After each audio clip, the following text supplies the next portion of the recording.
Maliban kay Ivan Padilla, isa pang leader ng isang notorious robbery gang ang napatay sa isa umanong shootout. Si Jenice Bravo Pagtakhan, leader ng kilabot na Snake Gang. Jenice Bravo Pagtakhan o mas kilala sa Snake ay nagkasama si Ryan Francisco. At meron silang operasyon na kinakailangan nila ng mga high-end na sasakyan na kung saan nakakakuha sila nito kay Ivan Padilla.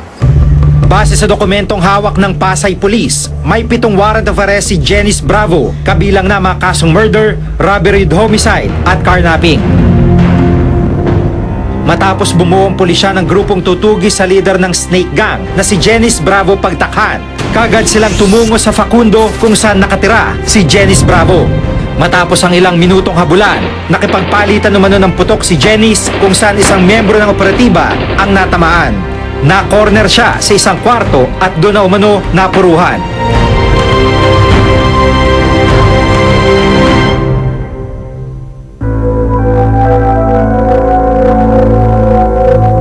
Pero iginit ng kanyang pamilya na sumusuko na umano si Jenice ng mga panahong iyon.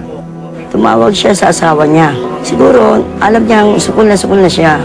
Tumawag kay media, susuko na ako.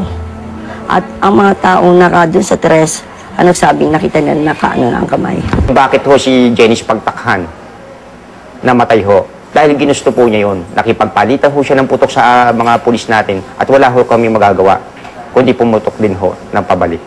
Masama rin ang loob ng pamilya ni Jenice Pagtakhan dahil sa overkill daw ang nangyari kay Jenice. Siguro 6 sa parte ng mga tama na anak ko, patay na yan eh.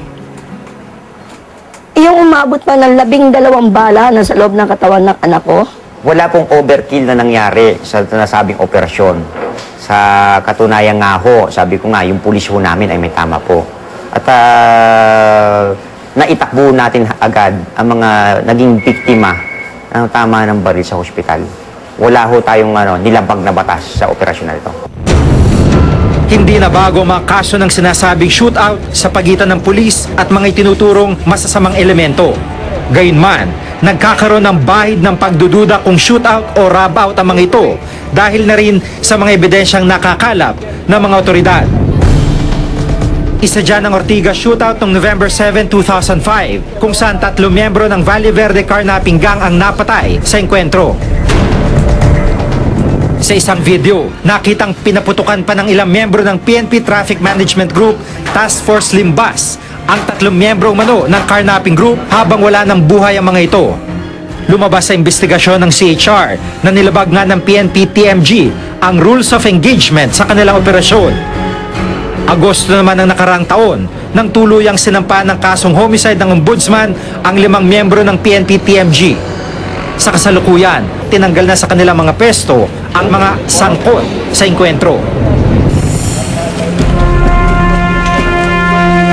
December 5, 2008, nang maganap naman ang Parañaque shootout kung saan 15 napatay sa engkwentro sa pagitan ng PNP Special Action Force at miyembro umano ng robbery group na Waray-Waray Ozamis Gang. Kabilang sa napatay, 3 sibilyan na kinabibilangan ng isang 7 taong gulang na bata. Enero ngayong taon, nang maglabas ang resolusyon ng CHR na nagre-rekomendang sampahan ng kaso ang 25 miyembro ng operatiba dahil sa tahasang paglabag sa karapatang pantao ng ilang sibilyan.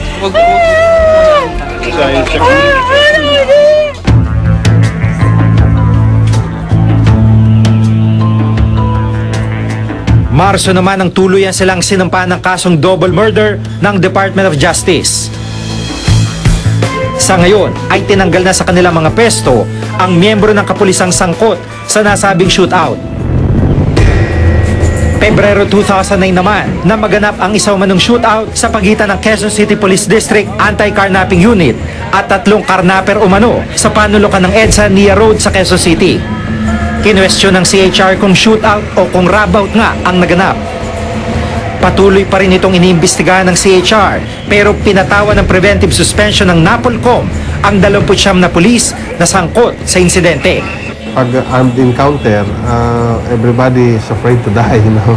Kailangan mabilis ang pag-desisyon, dapat alam ng bawat isa kung anong gagawin so that hindi po tayo makasakit. Remember, ang firearm ng isang pulis is for two things only: in defense of an innocent and self-defense. Ayon naman sa CHR, kailangan gumawa ng hakbang ang PNP upang masanay ang kanilang miyembro ng tamang pagresponde sa mga gantong kaso. Kung merong palaging shootout na medyo may questionable kung paano nangyari ang nagkabarilan, parang doon lang tayo sa law enforcement and then cemetery na tayo. Diba? Wala na tayo sa due process. Ang nakakalungkot, I think, nagiging insensitive na tayo. Callous na tayo dito sa mga kasong to. It's happening almost every day.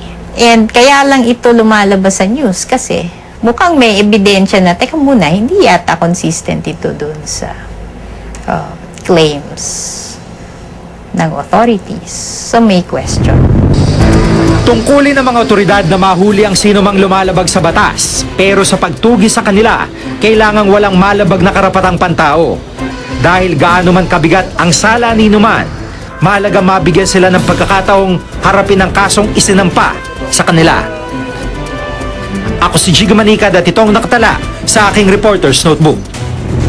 It did not achieve the purpose. At yun was only used for the landowners to keep the land.